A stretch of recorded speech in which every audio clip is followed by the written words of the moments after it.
Bonjour à tous, j'espère que vous allez bien.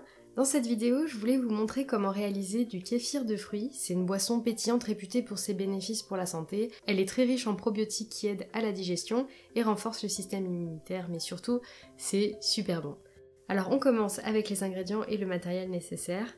On a besoin de grains de kéfir, ceux que je possède, on me les a offerts, mais si vous n'avez personne autour de vous pour vous en donner, je suis sûre qu'on peut en trouver en magasin bio par exemple, ou sinon vous pouvez en acheter en ligne, je vous mets quelques liens en barre d'infos pour que vous en trouviez facilement. Les grains de kéfir ont une texture gélatineuse et sont composés de levures et de bactéries, et c'est ces micro-organismes qui vont permettre la fermentation de la boisson et de la rendre pétillante.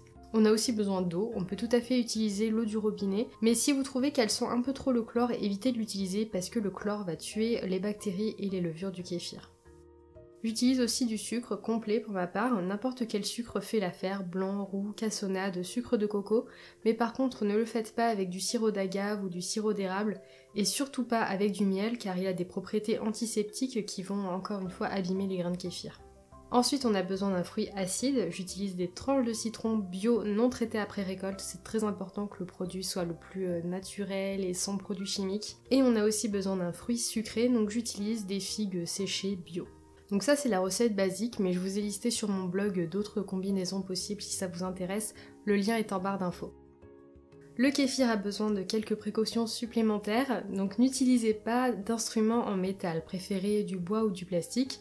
Moi j'ai une cuillère en bois pour mélanger et une passoire en plastique pour rincer les grains ou récupérer la boisson. Donc maintenant qu'on a tout notre matériel, on peut enfin commencer à préparer notre boisson. Donc dans une grande jarre en verre d'environ 2 litres, je verse le sucre et l'eau et je mélange bien pour dissoudre le sucre.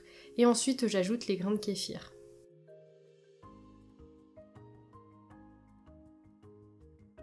Enfin je rajoute les tranches de citron et les figues. En fait, les figues vont me servir de repère. Au début, elles restent au fond de la jarre, mais au fur et à mesure que la fermentation va se faire, elles vont remonter à la surface. Et lorsque c'est en haut, ça veut dire que c'est bon et que le processus est terminé. En général, il faut 48 heures pour que le processus se fasse. Et donc, je laisse reposer mon kéfir avec un torchon propre, de sorte à aussi protéger les grains de kéfir de la lumière. Parfois, au bout d'une journée, déjà, les figues remontent. Et moi je le laisse quand même 2 jours. Après il faut pas non plus le laisser trop longtemps parce que ça va devenir vraiment trop acide et absolument pas consommable. Donc je retire les fruits et je vais récupérer d'un côté les grains de kéfir et de l'autre la boisson, et surtout ne faites pas comme moi. La première fois que je l'ai fait j'étais complètement à l'ouest, j'ai tout versé dans la passoire au-dessus de mon évier et donc j'ai rien récupéré, j'étais dégoûtée, j'avais fait tout ça pour rien. Une fois les grains récupérés, vous pouvez les réutiliser directement ou bien les rincer et les congeler si vous n'allez pas vous en servir tout de suite. Sinon, vous pouvez les mettre dans un petit bocal avec un petit peu d'eau et du sucre et vous le laissez au frigo. Sachez que vos grains de kéfir vont se reproduire, donc vous allez en avoir de plus en plus, sauf si vous les mettez au congélateur. Mais par exemple, pendant le processus de fermentation, les miens se sont multipliés par 2.